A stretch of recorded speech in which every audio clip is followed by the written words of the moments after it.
Hola, hoy tendremos la entrevista con el arquitecto Ricardo Ruiz Anguiano, quien fuera docente en los primeros años de nuestra facultad. Comenzamos.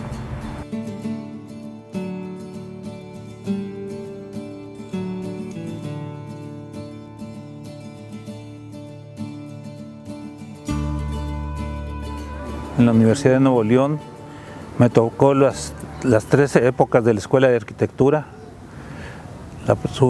Bueno, fueron 4 épocas porque breve tiempo estuve en el Colegio Civil, que comenzó como comenzó aquí la carrera de arquitectura. Era ingeniería y arquitectura. Esa no me tocó a mí, esa fue la primera generación. Posteriormente, cuando yo ingreso, me tocó en la escuela en una casona afrancesada que estuvo ubicada en Padre Mier y cerca de Cuauhtémoc. Ahora está ahí el monumento a Fray Servando Teresa de Mier, contiguo al monumento, ahí estaba la casa, que ahora es un gran edificio que están construyendo, la destruyeron. Pero nos tuvimos que cambiar al año porque la generación en que ingresamos nosotros fue muy grande. Fuimos más de 150 alumnos en esa generación y entonces nos cambiamos a una segunda época o tercera en la calle de Matamoros y Doctor Cos. Eran casas particulares, esa ya con mayor espacio y talleres más acondicionados para cumplir los fines de la escuela.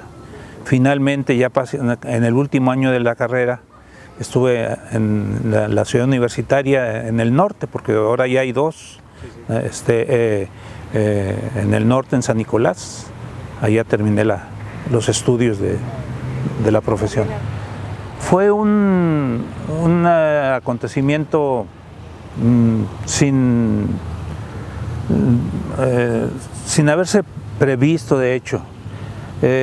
La Escuela de Arquitectura de aquí la acordaron entre el ingeniero Benjamín Cantú, el arquitecto Ariel Maldonado González y el doctor Narváez, que era el titular, la cabeza de la iniciación del proyecto. Comienza a trabajar unos pocos días en la escuela de Era el IEP, el instituto era el IEPS, pero como en aquel entonces el doctor Narváez era director de la preparatoria, pudo ofrecer pues, un espacio para que iniciara la carrera, la escuela. Se inicia como con 11 o 13 alumnos aproximadamente, y inmediatamente, sin llegar a cumplir el año, le brinda la facilidad del Tecnológico de Saltillo de aulas, pues era un solo grupo, y y para antes de que terminara, en aquel entonces los años eran corridos de septiembre a junio, para antes de llegar a diciembre, ya el Ateneo le daba oportunidad de usar los talleres de dibujo a la Escuela de Arquitectura. En ese momento el arquitecto Maldonado, quizás por alguna ocupación, me deja la cátedra de diseño constructivo, en aquel entonces, que es similar a geometría descriptiva. Para la carrera se llamaba diseño constructivo, y me pide que vaya a examinar a los alumnos por el primer semestre. Yo con todo gusto lo atiendo la invitación, les pongo el examen correspondiente, pero resulta que él se retira de la escuela. Entonces, para enero, yo guardé los documentos con que presentaron los muchachos para que los calificara, y pasó a enero, llegamos a febrero, y él ya no se pudo incorporar por algún motivo a la escuela. ¿Esto en qué año fue? Pues en el 64, cuando se inicia la escuela. La escuela se inicia en el 66. Bueno, ahí tengo esa confusión de fechas. Entonces sería desde el 66. O sea, fue el año que se inició. El año, sí, en el año que se inició yo comencé a sustituir al arquitecto Ariel González Maldonado. En el primer semestre. En el primer semestre yo puse los exámenes de lo que después, como digo, fue la clase de geometría descriptiva o construcción, y era de los primeros, se podía entender como los primeros talleres de construcción, porque se estudiaba toda la cuestión de proyecciones y hasta llegar a la perspectiva, que era la primera etapa de dibujo constructivo en sí. ¿Y usted continuó? Y a petición de los propios alumnos que me invitaron, me incorporaron a la escuela ellos mismos. No, pues di muchas materias. ¿Por cuántos años fue maestro?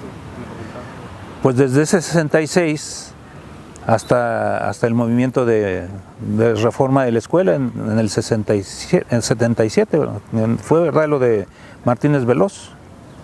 Más que fue despuesito.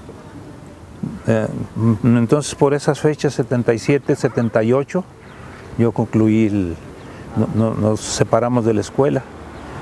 Debido a que nosotros entendíamos la arquitectura de una manera y se pretendían incorporar una serie de materias que discrepaban con el estudio de la arquitectura. Y se optó por dejar el espacio para esa experiencia. Y allí yo ya me separé de la escuela en ese tiempo. Pues en sí, yo procedo de escuelas públicas. Desde mis inicios siempre estuve en escuelas públicas y consideré que el retribuir a la sociedad con mi granito de arena en esa condición estaba cumpliendo en algo lo que la sociedad había hecho por mí. Eso lo considero la satisfacción general de la escuela. Participé en muchas actividades diversas, fui consejero universitario por la escuela, cubrí muchas materias, desde esos procedimientos de dibujo, fueron las primeras materias con que yo me incorporé a la escuela, después a los talleres de construcción, instalaciones, análisis de edificios, costos, administración de obras, primero y segundo periodo. Con eso concluí el proceso de enseñanza en la escuela, con esas materias, que ya se daban en los últimos grados. Estaba Higinio.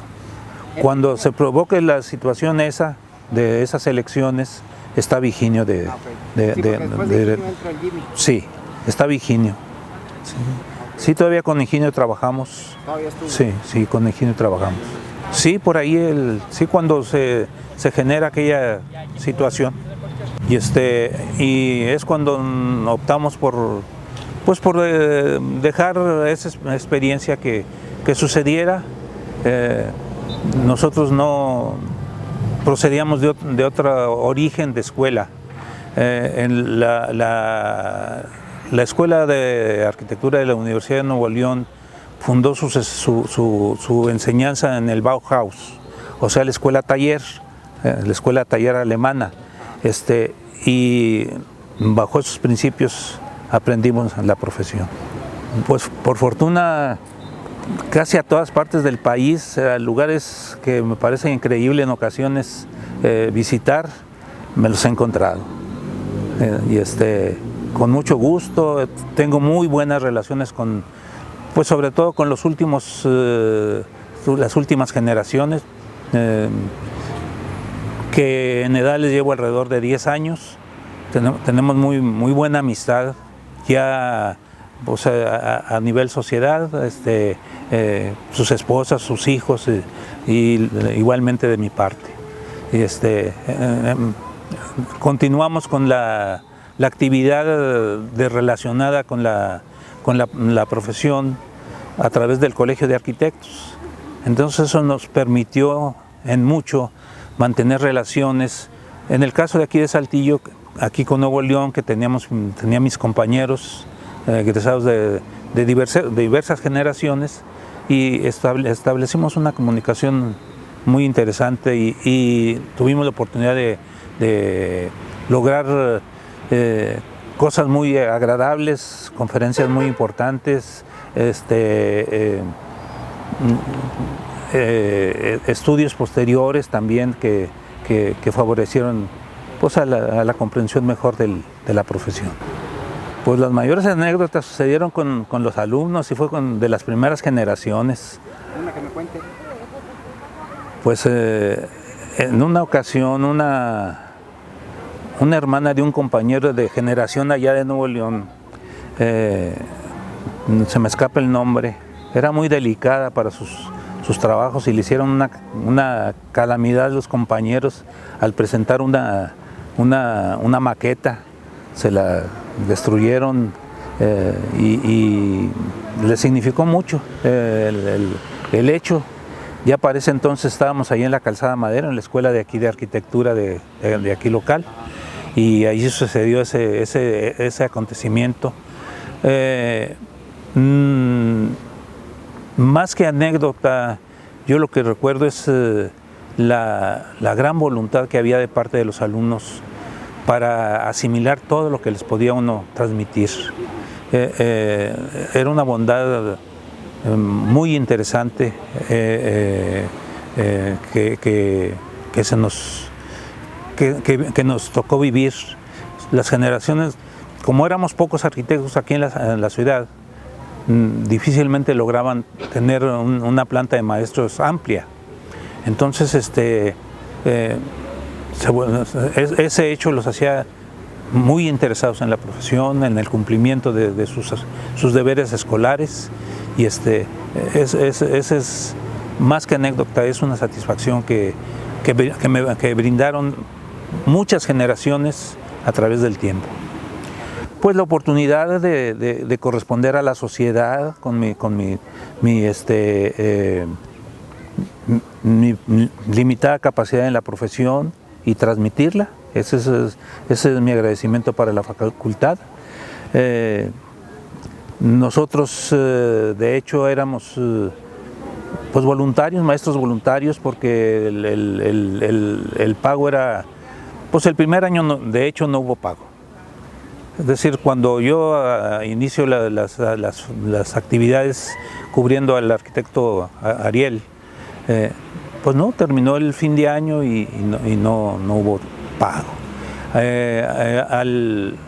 Al siguiente año, pues la correspondencia a nuestro empeño hacia la escuela fue la cena de Navidad. Eso fue nuestra retribución. Ya más adelante nos pagaban creo que a unos 50 la hora, hora clase. Comenzó cobrábamos una nómina por una clase de 30 o 35 pesos al mes aproximadamente. Era con lo que nos correspondían, que duró mucho tiempo hasta cuando viene la absorción por la universidad, que se comienza a pagar un poco mejor. Se llegó a pagar como 25 pesos por hora clase, pero en ese nivel quedó, pero no era la correspondencia por la que íbamos nosotros. Íbamos por la superación del alumno y por la superación propia, porque el ser docente le exige a uno estar actualizándose en la actividad, porque pues el alumno es tremendo. Hay alumnos que nomás están buscando por decirlo, de los buscapiés, ¿verdad? Para que uno no se los sepa contestar, pero siempre fueron con buenas amistades los alumnos. Trascendieron de alumnos a amistades que todavía las tengo la satisfacción de contar con ellos. ¿Sí? La carrera se ha diversificado mucho. En el tiempo que nosotros, que yo la cursé, cubríamos muchos aspectos de lo que ahora se ha diversificado. Creo que la escuela en sí, hace poco estaban levantando una encuesta sobre si se debería de realizar una preparación posterior en diseño. Yo me cuestiono ante la escuela, ¿por qué si una escuela que nace para diseñar tenga que enseñar, pueda dejar pasar, no sé a cuántos semestres lleven ahorita, 8, 10, 9? Son 8 y 2 para... El alumno no llegue a ser capacitado de poder concebir el espacio tridimensional, ¿verdad? Es decir, yo creo que en ese aspecto la escuela tiene más obligación de cumplir, ¿verdad?, para con el alumno. Es decir, el maestro tiene que penetrar más en el alumno. El hablar de la dimensión tridimensional es el espacio que podemos generar, y si el alumno no está capacitado para generar ese espacio, sin el equipo que ahora lo rodea, es una labor fuerte de la escuela que tiene que aplicarse. Ese sería mi punto de vista. Ante la tecnología que nos está llegando, diversa, pues sí hay que emplearla, sobre todo la cuestión en el aspecto ecológico, que estamos muy atrasados en el aspecto ecológico. Debemos aprovechar más las ventajas que el tiempo nos está dando, ventajas que fueron desde nuestro tiempo. La naturaleza no ha cambiado, o si ha cambiado para exigirnos más. Entonces, toda esa tecnología natural, sin consumo, hay que incorporarla a la arquitectura, ¿verdad? Porque hacer casas bonitas, totalmente, inclusive que se manejen de por sí como robots, pues sí es una aventura tecnológica, pero ¿cuánta gente la puede pagar? Y es un consumo enorme. Sí, de energía. Y si vamos al fondo de la situación, pues la realidad es que entre las empresas que más consumen energía, la construcción es una de ellas, ¿verdad? ¿Por qué? Porque nosotros nos encargamos de acomodar los insumos que ya nos traen prefabricados, pero esos insumos consumieron energía y expidieron, Ya contaminaron. Entonces, yo creo que hacia ese punto debe enfocarse el nuevo profesionista, ¿verdad? Que el uso de los insumos sean más amigables con el medio ambiente. Pues muchas gracias, Arturo. No, es para mí siempre estar cerca de la escuela es una gran satisfacción, así que, y también acerca de los compañeros arquitectos es mi vida y es mi ilusión de continuar viviendo en ella. Aunque ya en este tiempo ya no construyo, la profesión la llevo bien firme dentro del corazón. Agradecemos los comentarios del arquitecto Ricardo Ruiz Anguiano. Hasta la próxima.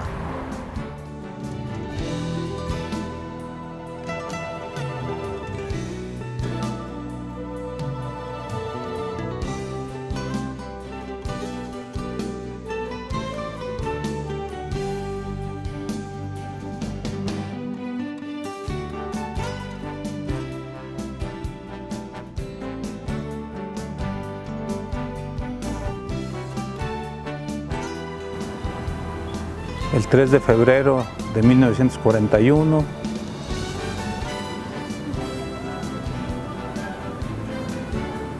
en la calle de Musquis. ¿Musquis y qué? Entre Jicotencal y Manuel Acuña. Por la privada. Sí, la privada de María Victoria. María Victoria. María Victoria.